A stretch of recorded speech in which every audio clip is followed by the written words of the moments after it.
The Supreme Inspector boss fight in Black Myth Wukong is objectively bad. I know I'm not just being dramatic.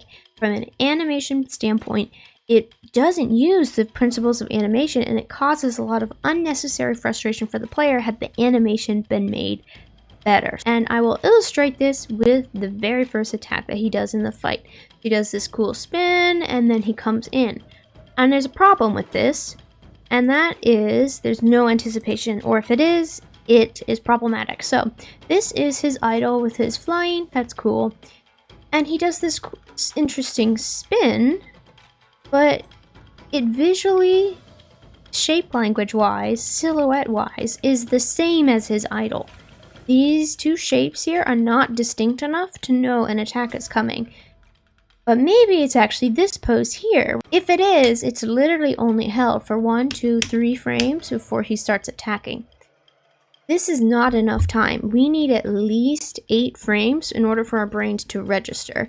So already off the bat, he has an unclear anticipation pose and it's not held long enough. And unfortunately, this stems throughout basically all of his combos. There's another issue that he does. Sometimes his anticipation poses are unclear. They telegraph what you would expect to be a different attack than what he does. So he does this upward spin, and then he goes into a downward slash. That is very confusing.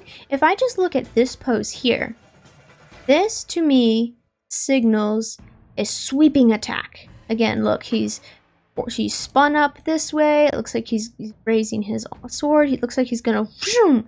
But instead, he does this awkward, he just rotates his wrist like this, and then he just slams down. And it's actually kind of not very fast. So it's super confusing, totally unintuitive to what you would expect, and not in a good way. If you were to do anticipation pose for this, which is his ending pose, you think it'd be something more like he's rearing up this way, and, you know, maybe he's holding the weapon back. Not this. This looks like a sweeping attack. It does not look like a downward smash. Sometimes he will do anticipations and hold them for the right amount of time, but they're just bad poses that they do not communicate it well enough. So he often does this wing attack here, which it is nice how they flick the wing. That is cool, interesting choice. However, the rest of his body is not posed to indicate that. So if we look, this is his pose, and then this is the attack. Look at his body. It's really not changing much at all. And so unless you're at this specific front angle where you can see the wing, you can't really tell that this is an attack that's coming. And I know that because he does this here, and without the wing being angled from the front view, if it's from the side view here, you literally can't see it. This is extremely poor anticipation. It's basically this here to this. This is not clear enough from this camera angle, and it's very important for game animators. Even though you want to favor what the player's camera angle will most likely look like most of the time, you still need to craft your poses in 360 so that regardless of wherever the player is, it'll still read. It doesn't read from the side view here, which is an issue. And unfortunately, this anticipation attack does not work from this side angle. He will also do some super confusing things where he will go off screen and you can't even see an anticipation at all. So he does this attack where he flies out. Oh, you have no idea. He comes in. And same thing, the weapons, no idea. They just come right in. The only way you know is by dying enough times and memorizing the timing. And that is bad design because the visual effects, the animation, none of that is assisting the player. They're actually absent in it. And then also, these guys here, no anticipation on the wheel. Look, spin, spin, spin. Just goes. He just goes. There's nothing, there's no like, oh, the wheel goes back this way and then zoom, you don't know. It just comes out of nowhere. The others just come out of nowhere. Dodge, dodge, dodge. You just spam the button. It's really boring. It's not that fun. So it's very important for player feel and for the player to be able to know when to use certain mechanics that animation reads clearly. So I want to provide some examples of animation that does read clearly, just so you have a better sense of what you should do for your gameplay animation. So take this look at Bloodborne. You can see these weapon swings he does are super clear, and there are actually lots of principles of animation being used here, which helps it even more.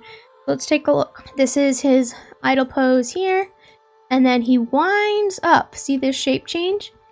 This is the opposite way. It's very clear he's doing an attack, and he's kind of stretched and torqued that way, and then he's swinging in his pose, and then boom. Look, now he's in more of a squash, and he's twisted this way, so compare this to this.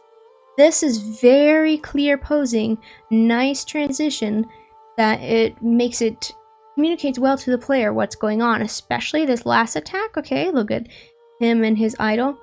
Winds up with this big elaborate wind up, and look at the nice the visual effects with the drag, this beautiful arc that goes through. Look at this arc, so clean, nice and telegraphed. Look at him, he's basically a curve. He goes from this like squash pose here to a stretched straight line, and then boom, goes into the attack. And look again, now he's squashed and he's twisted the other way, stretched and twisted that way, squash and twisted that way. They're using all the principles of animation here: arc, squash and stretch, anticipation, follow through, overlapping action. They're using everything here to communicate to the player this is an attack. All of that is lacking in this boss fight here. You don't really see that. Again, another good example is Nier Automata here. There's so much going on. There's so many visual effects, a lot of different enemies at once. It's a slightly different style of combat. You can still read the attacks. Look at this machine here. This is his idol. And he goes into his attack pose here. Very clear. These poses are visually distinct from one another. Again, not like in the other one. And this one, they actually hold for a solid like 50 to 60 frames, again, because of the different style of combat. There's a lot going on. Because he's holding it for so long, you can clock it, register it, until you start swinging, 60 frames later, and you're ready for it. And again, these poses here, this and this, all very different from his idle pose here, making it clear to the player, hey, an attack is coming. So animation wise, yes, the sound effects and the visual effects all layer on top of it, and they'll help communicate to the player. But if you disregard character animation in your combat design, you're going to run into a lot of frustration for the player. So make sure you especially use anticipation. It's very important to tell the player what mechanic they should use or what options they have before an attack. And make sure you also do the squash and stretch, nice arcs and follow through. Make sure your timing is long enough for players to read it. And then your bosses will be more fun and not be annoying like this one here. So yeah, I hope this analysis was helpful. If you found it helpful, please like and subscribe. And as always, happy animating!